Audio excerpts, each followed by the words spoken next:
Welcome to part 2 of how I became anorexic and bulimic and how I overcame it. Part 1 was about how I became anorexic and bulimic, and part 2, which is now, is about how I overcame it.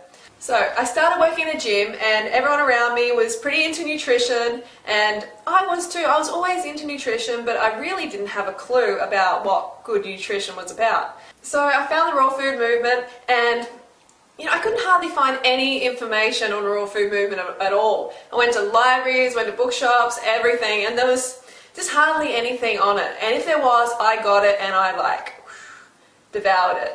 So I went online and there was heaps of raw food forums, and actually quite a few raw food forums, which was really impressive. And I found a couple and I got on there and I started to learn more about the raw food movement.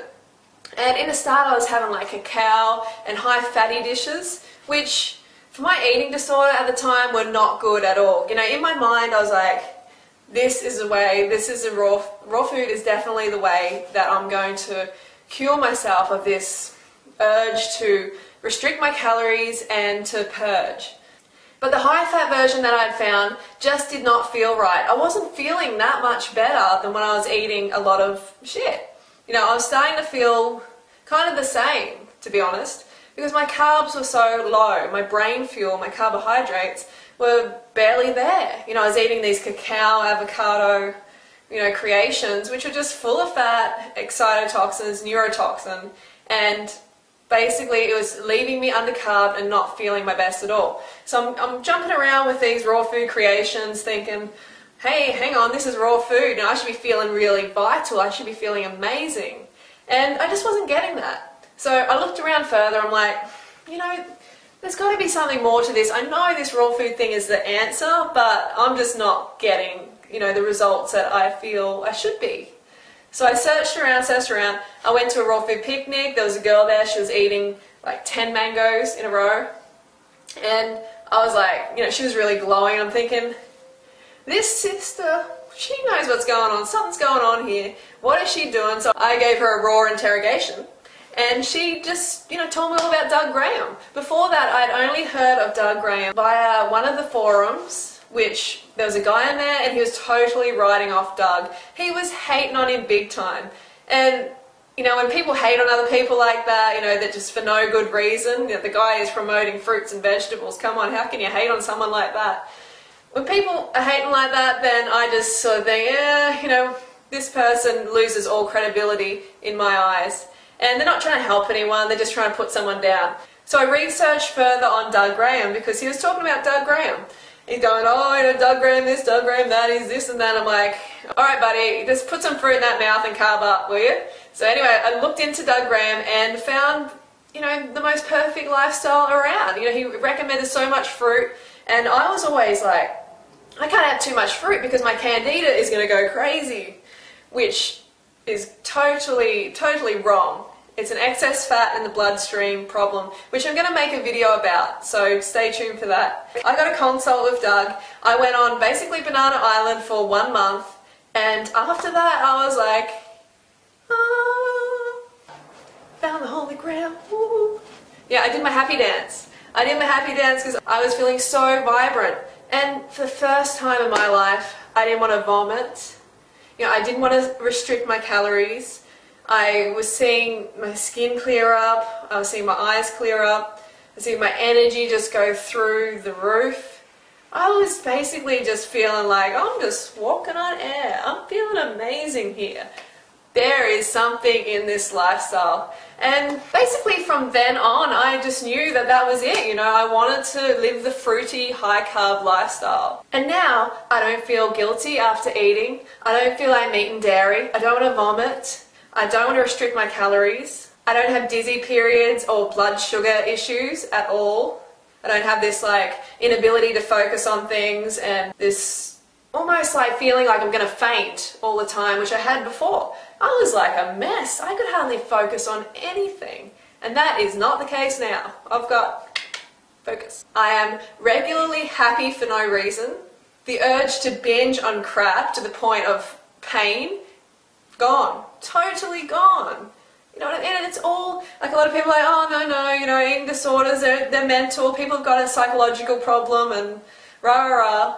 Okay, That I really, really don't agree with. Maybe if that person's brain's been glucose restricted for long enough, for that many years, they may have got brain damage. I don't know, but possibly. But I'm talking about 99% of the people with eating disorders who actually are just undercarbed. I know this is going to sound like, oh no, that's too simple, blah, blah, blah, blah. For most people that is that simple, because if you're getting enough glucose to your brain via carbohydrates, then it's going to function properly. If you're not, then it's not going to function properly. That's how it goes. But I hear a lot of people saying, oh, but how do you bridge that gap between, you know, wanting to actually nurture yourself and get that glucose to your brain? Well, that can be difficult. For me, it came out of desperation, and I think this happens for a lot of people. That urge to you're just like, well, I don't know what else to do. I'm at my wit's end. I just need to change now. And for a lot of people, that's what does bring them to a healthier way of living. So for me, I had to change, or else I don't know where I'd be today. Honestly, I needed to get my head together, and I was even to the point where I had so much pain attached to what I was doing that one day I just went, take a step back, you've got to look at your life. And when that doctor said to me, you know, you're anorexic, your BMI is anorexic, and you got to change now. That was a real wake-up call for me. That was huge for me, and that was a turning point. And after that, I began to educate myself. I really wanted to look after myself really well, but I didn't want to put on weight. Ooh, didn't want to put on weight. That was it. That was everything. And so when I came to the raw food lifestyle, I'm like, yeah, you know, this is going to be it. How can I put on weight with fruit and vegetables? You know, no worries. This will be awesome. And it is awesome. But if you're coming from a background of undereating, of anorexia and bulimia, and you put on a little bit of weight, if your weight rises to a healthy level, that is healthy. It's just this initial period of adjustment that your body has to go through. It has to balance out. So it's important to remember that. And when I first started, my weight was, you know, fluctuating, as I've said in other videos. But I knew that I felt so good. I didn't have this binging urge anymore. I didn't want to, you know, vomit. I didn't want to restrict my calories. Oh, I didn't have to, because I was just feeling so satisfied. You know, and I was starting to think, oh no, is this working? I don't know, I'm putting on a bit of weight. This might not be the lifestyle for me. But then this other voice came in and said, hey, everything, there's so much improvements. You know, your energy, your digestion, your skin, the urge not to binge or purge or restrict your calories, it's gone. And for me, that was worth so much. I was not going to give that away for some superficial thing as weight loss. And now I'm 20 kilos lighter. I eat all the calories I want. I never, ever, ever, cross my heart, swear to God, whatever, I do not restrict my calories ever.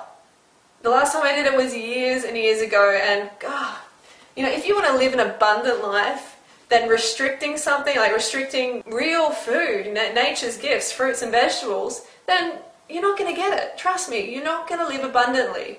You're still going to be in this deprivation, diet, merry-go-round mentality. So you've got to step off that, and you've got to carb up. So it's all about carving up. I'm just going to wind it up now. So you may have to get to a point in your life where you're experiencing so much pain from what you're doing now that it tips you over the edge into changing.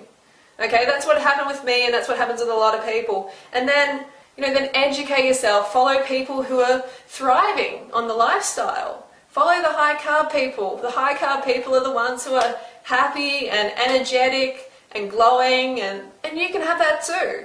But you have to be patient, and you have to keep the carbohydrates up. Alright, so that's my story, and I don't know what else to say, but I am a different person to what I was 5 years ago. Completely different. I don't know myself. My family doesn't know me. They're just like, you have changed a lot.